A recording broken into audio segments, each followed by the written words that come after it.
Good morning. Are you Tristan Calhoun? And will your client waive the formal reading of the indictment in each case? He will, Your Honor. All right, pause right here. What you're about to see is not one case, but multiple lies being decided in minutes, guilty pleas, revoked probations, and one moment where the judge draws a hard moral line. Watch closely, because the tone of the courtroom tells you everything.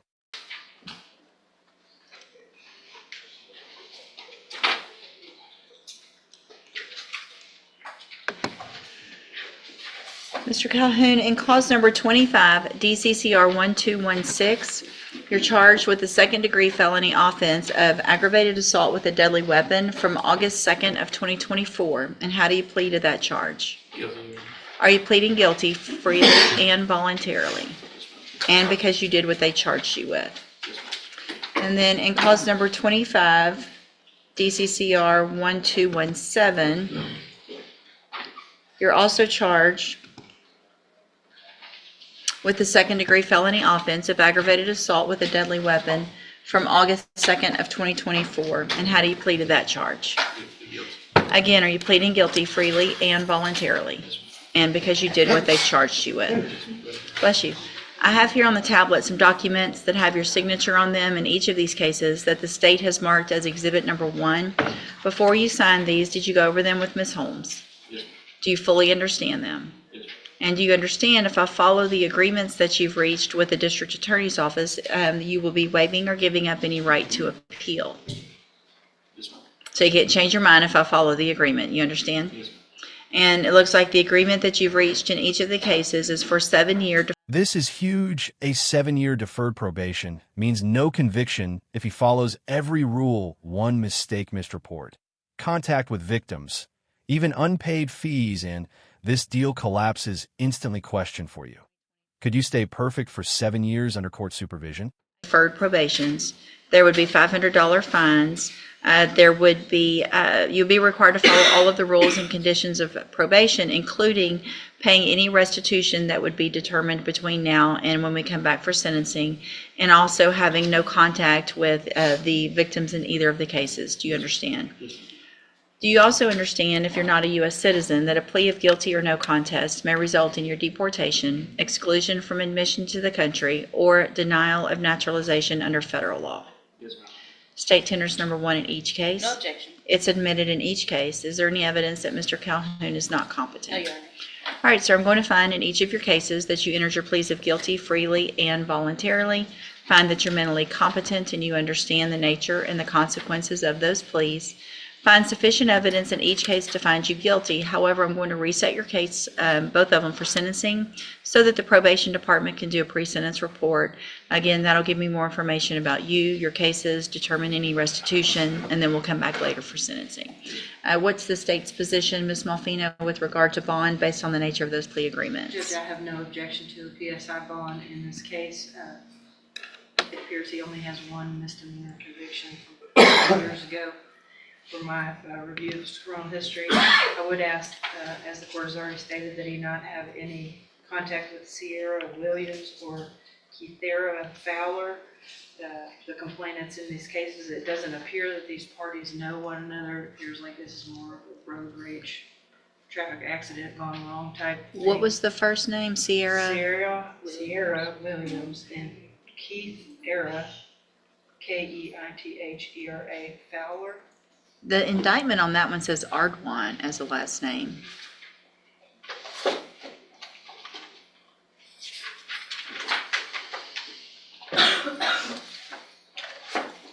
Yeah, that's the 1217. And I can just put Yes, both. it does. So she must go by both names. Okay, so Fowler, Ardwan. Correct. All right, so And then he, not, I'm sorry, excuse me. Sure. Did he not possess a weapon because it was involved in this case? I will get together the necessary documentation for their medical restitution assist PSI. all right. I think the car was still dead. They're alleging the Was- car. The motor vehicle, They're alleging the car was still dead.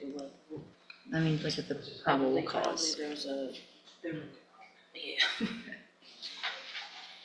can't read this. I'm printing something real quick. Yes, ma'am. So what I'm going to do while I'm printing that is, Mr. Calhoun, I'm going to reduce your bond in each of these cases to $1,000. If you make those bonds, a condition of those bonds are that you obviously have no contact or communication with Sierra Williams or Kithera Ardwan Fowler. Give me just a second.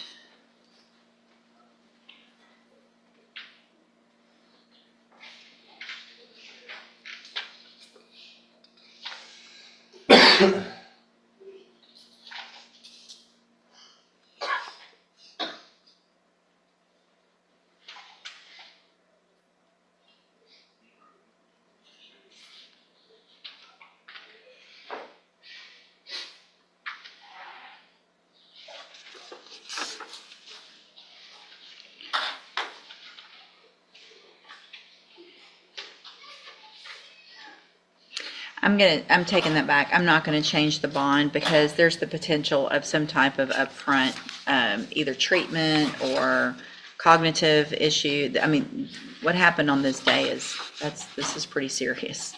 Yeah, and so, the bonds are going to remain the same. I'm not gonna reduce those bonds. Did you catch that switch?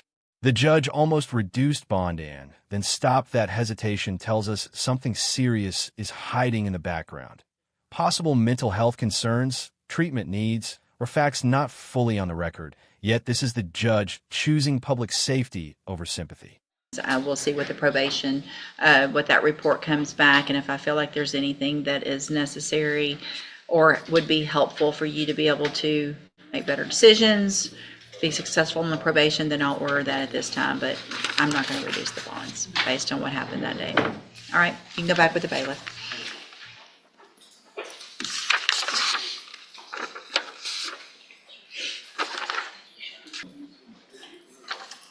Good morning, you're Donnie Williams. And Mr. Parker, will your client waive the formal reading of the motions in each case? Yes, Your Honor. Mr. Williams? The charges are all the same in each case, Judge. Yeah, I gotta go through them. Okay. In cause number 22-40823, I have a first amended motion to revoke your community supervision. Shows that you were placed on probation February 13th of 2023 for forgery of a financial instrument, a state jail felony. That was a 2-year sentence that was probated for 5 years. Is that correct? And in cause number 22-41018, I also have a first amended motion to revoke your community supervision. Again, also shows you were placed on probation February 13th of 2023 for forgery of a financial instrument, a state jail felony. And again, that was a 2-year sentence that was probated for 5 years, correct? And then cause number 22-41019, also have a first amended motion to revoke your community supervision. Also shows you were placed on probation February 13th of 2023 for forgery of a financial instrument, a state jail felony. That was a 2-year sentence that was probated for 5 years. Is that also correct? Speak up, please. Thank you. All 3 of these motions allege that you violated your probation. Count 1 alleges in each case that you failed to report as directed to the probation department December of 2024 and January of 2025. And is that true or not true? True or not true? True. Count 2 in each case alleges that you failed to provide verification of completing the theft program or the theft prevention class. Is that true or not true? Count 3 in each case alleges that you did not provide verification of entering and successfully completing the moral recognition therapy. Is that true or not true? MRT program. MRT. True. That's what we're talking about. Count 4 in each case alleges that you are behind in your court-assessed fees. Is that true or not true? True. Did you enter your pleas of true to counts 1 through 4 in each of these cases freely and voluntarily? And did you plead true because all of those counts are actually true? True. In each of these cases, I have here on the tablet some documents that have your signature on them that the state has marked as exhibit number 1. Before you signed those, did you go over them with Mr. Parker? Yes. Do you fully understand them? Yes. And do you understand, if I follow the agreements that you've made with the district attorney, that you will be waiving or giving up any right to appeal? State tenders number 1 in each case. Objection. It's admitted in each case. Is there any evidence that Mr. Williams is not competent? No, Your Honor. All right, Mr. Williams, in each of your cases, I'm going to find that you enter your pleas of true to counts 1 through 4 freely and voluntarily. Find those counts true. Find sufficient evidence in each case to revoke your probation. And here's the hard truth. Probation is not a suggestion, it's a contract. Miss appointments, skip programs, fall behind on fees, and the court doesn't debate anymore. It enforces 12 months, concurrent sentences, straight to state jail. No drama, just consequences. In cause number 22-40823, revoke that probation, reassess your punishment in accordance with your agreement to a term of 12 months in the state jail prison. You will receive credit on that sentence for any time that you've been in custody that the law gives you the right to receive. Cause number 22-41018.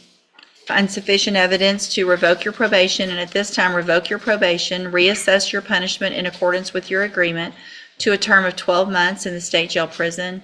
You will receive credit on that sentence for any time that you've been in custody that the law gives you the right to receive. And then in cause number 22-41019, find sufficient evidence to revoke your probation, and at this time revoke your probation, reassess your punishment in accordance with your agreement to a term of 12 months in the state jail prison. You will receive credit on that sentence also for any time that you've been in custody that the law gives you the right to receive. These cases will run concurrently, which means together at the same time.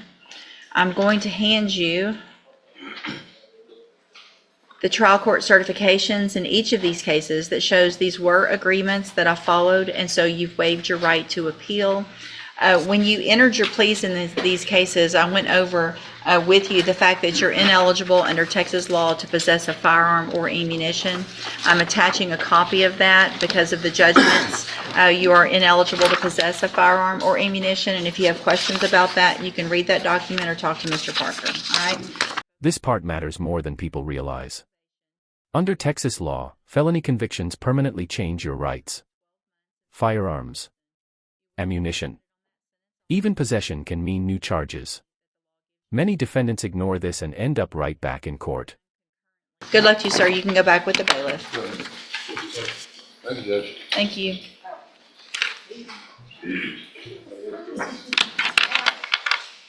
All right, are you Robert Lowe? And so Mr. Lowe was previously in court, entered pleas of guilty to 3 cases of possession of child pornography. There was an agreement in those 3 cases for a 7-year deferred probation and a $1,000 fine with dismissals, I think, in 3 or 4 other cases. I've received the pre-sentence report. Has everyone had an opportunity to review that report? Yes, Your Honor. I feel like this is different from some of these types of cases because Mr. Lowe was actually involved in creating with his own family member victim who was very young, 5 years old. So this wasn't I downloaded something and didn't realize what I was downloading. This is very different. This is a family member that was victimized because of this. Don't talk right now, okay? And so for those reasons, I do not feel comfortable accepting deferred probations. This is the moment the courtroom shifts. Judges can accept or reject plea deals, and here, the judge draws a firm line. Family involvement. A 5-year-old victim. This wasn't digital curiosity, this was direct harm. Ask yourself, should some crimes ever qualify for leniency? In these cases, so I'm going to reject those plea offers. I don't know, honestly, I haven't thought more about what I would be amenable to other than potentially just letting a jury decide. I'll reset it one time. You guys negotiate, see where you are on it. And if you come up with something, you can contact me. Otherwise, we'll get rejections and get his cases set for trial and let a jury decide one way or the other. Okay? I'm just not comfortable with this at all. You can go back with the bailiff. But I already signed for probation. I don't have to accept your probation. I wasn't told that. Yeah, you actually were, because we reset your case for sentencing. And here's the thing, it doesn't matter if you were or not. I'm not accepting the plea agreements, okay? There's nothing you can do at this point other than Ms. Holmes will be out there to visit with you about any other options. And if you don't like those options, or if I don't like those options, then ultimately, that's what a jury is for. If everyone can't agree, and then we get a jury to come in and determine if you're guilty and what the punishment is, if you are found guilty, okay? So let's see where we're, I'm not gonna consider any bonds at this time. Yes, Your Honor, I just, his mother is here, and so, but just for the record, because I have spoken with her on several occasions, as well, as with Mr. Lowe, they did keep asking me if he would get out today, and my response to both of them was that it's up to the judge. At the Okay. end of the day. So Thank you, I Ms. told you Holmes. that yesterday Yes, ma'am. when I visited with you, Yes, ma'am. and I told that to your mother, Yes, that ma'am. ultimately it's up to the court on whether you would be released today and placed on probation. Yes, ma'am. Thank you, Ms. Holmes. You can go back with the bailiff. I can't say nothing else. It's probably not wise right now, okay? Go back with the bailiff. I'm going to delete the other dismissals that came through at this time.